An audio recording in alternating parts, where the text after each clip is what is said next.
All right, it has been a couple weeks since we last looked at this. Here's what we're going to do is I'm going to draw out ECP brakes, electronically controlled pneumatic brakes. Now, I had to do a bunch of research to figure out how this worked. And it turns out a whole bunch of it is still trade secret. So the only thing I can do based on all my research is show you how a possible system might be arranged in the underframe of our 60-foot flat car, which I've already got it in there. So you can see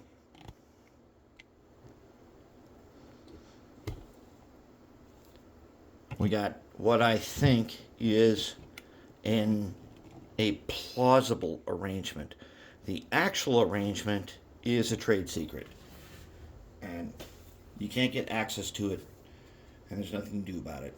It is what it is. So let's just do what we got to do.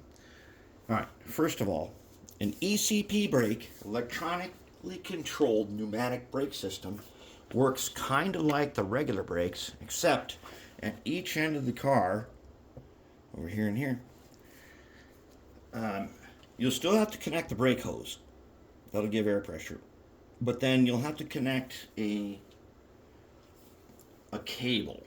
And I'm going to use those tiny pinhead sized magnets to make that cable. Okay, so I'm going to use the green marker to show where the air goes. That's going to be our air line here. All right, so you got an ECP module right here. And apparently it's connected to the brake line on the outside, and then it comes in and it's got to go over, down, and around to this box, like that. Then this box here goes up and over to the truck brakes. Let's just make a little circle right there. Okay, those are the brakes on that truck. Now, it is connected to another box right here. If you're used to doing the triple valve and all that stuff, this is a solenoid box that's got solenoids. You know, it opens and closes air pressure valves. Okay, this is a control box. And the control box also somehow goes up and over to the trucks. And actually goes out here and gets air pressure, however that works. But then here are 3 air tanks. All right, so if this is the B side and this is the A side,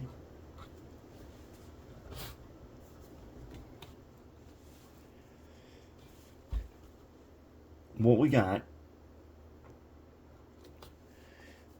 is this. Air comes in here, however it goes, or air comes in there, however it goes, and these boxes.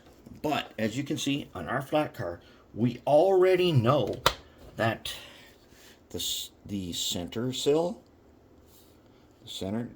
is going to be tube steel. It's going to be square tube. That's one thing that we do know.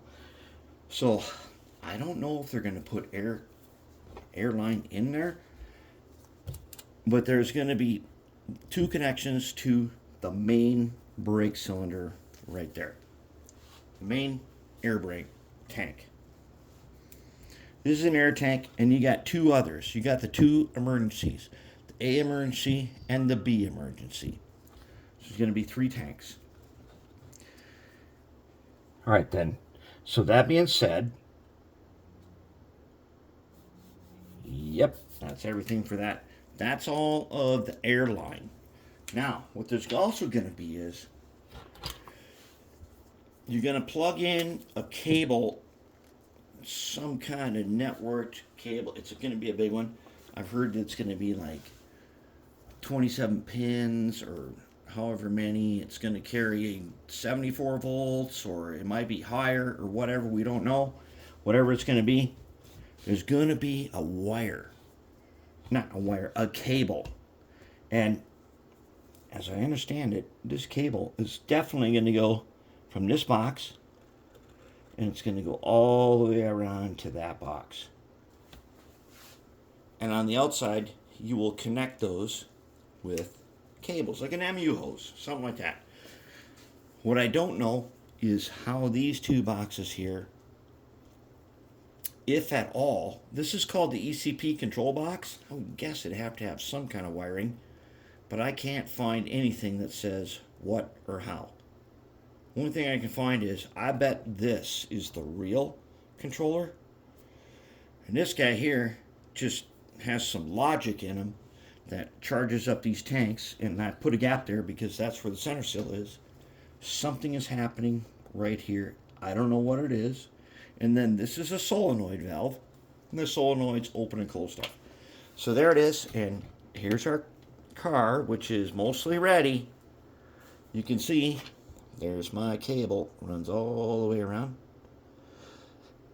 And based on the other factors of what this thing is supposed to be, I got my air hose and everything ready to go. I'm going to go test this on track and see if it actually works, because unlike other flat cars, these are 41-foot centers on a 60-foot deck, which is required to be texturized like that.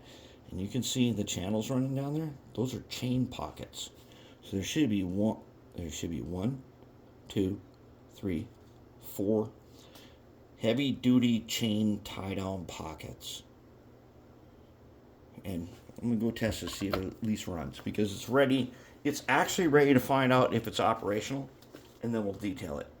All right, that's where we are, and that's why it's taken me so long to put out another video. Figuring out just what I showed you was ridiculously hard. And this is where I ended up at. All right. After I test it, we'll take another look.